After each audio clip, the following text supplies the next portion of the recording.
أستاذ علي، أحب قصيدة النهر.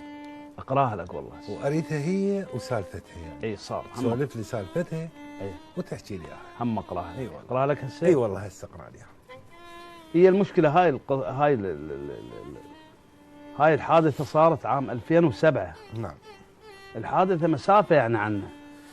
يعني أنا ما شفت مرة عانت من الحرمان مثل هاي المرة نهائي ماكو.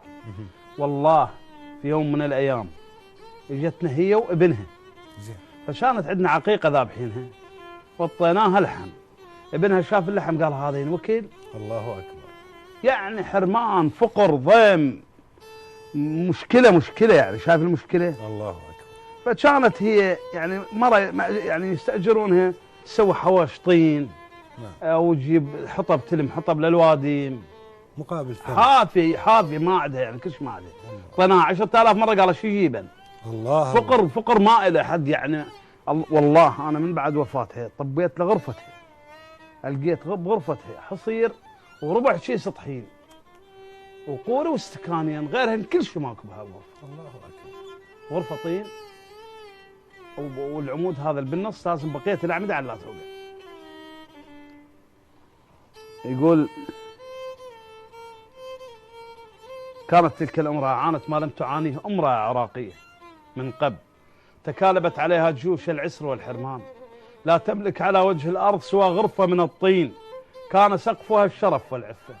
وفي ذات يوم من الأيام كانت هذه الامرأة مأجورة بحصاد يدوي بثمن بخس أي 2000 دينار عراقي. وكانوا أبناؤها بقربها، وليد الذي له من 9 من عمره والطفلة زينب التي لها من 5 من عمرها جالسين بقربها وهي تعمل بمنجلها العتيق. فذهب وليد إلى ذلك النهر كي يرتوي، إلا أنه سقط وغرق، ورمت بمنجلها بكل ما تحمل من شجن الأمومة مهرولة إليه، إلا أن النهر ابتلعهما الاثنان معا.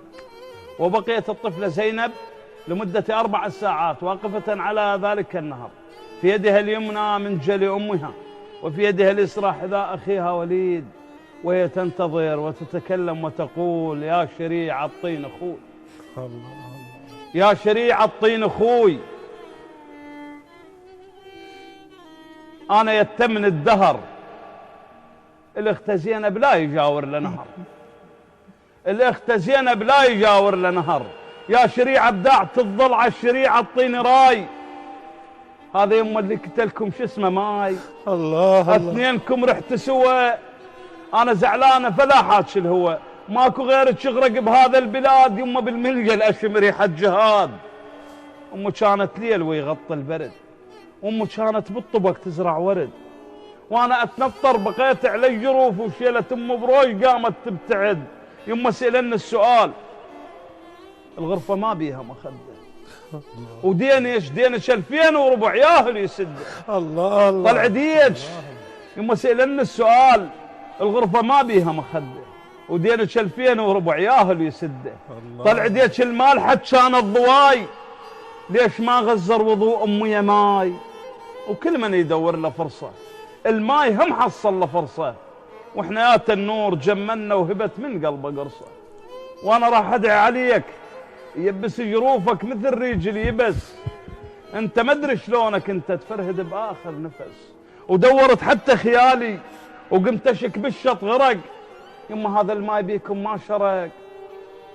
وقمت اشوف القاع بيضة الدنيا، وعرفت لان شوف شيب حتى سالفة سمل طاحت بديه. احنا من طين انخلقنا واعتقد طين الخطيئة، طين الخطيئة. وكنت اسألك وين باب الله يا يما، هواية اسمع نمشي ليه. يما شي يوزع هدايا وينطل الفقرة بديه، يما ضوجك راح ضوجك، يدرغ بشحنة الصبح باكر نجيه، ذنك انت انا اللي سألنش عليهن، حتى ذنت يتمن زحما حكيهن. وانا كن حكايتي مأيس بقيت. يا شريعة الطين اخوي القال من اكبر اعيشك وابن بيت، وصوت جاوبني وعرفته، روحي يا بنيتي وتمشي، الناس ماتت من زمان وانت متي، انت متي. وصدفة لان مرية يمي حرورة الفقرة بحضنها، هموم واثار وسبي لك من متنها. عندنا موكب قوم صعدي وهذا موكب للخطايا. أنا زينب وانت زينب، والنهر ضد السبايا. يا شريعة يا شريعة يا شريعة، وداعت الله نطلبك هموم ومسافات وعباية. الله عليك. استاذ ايش طينا فد فاصل ولا حبيبي. دموعك، طينا فد ولا فاصل. دموعك، الله يسلمك، فد ولا دموعك. فاصل أستاذ وراجعين. أحمد، فد ولا دموعك.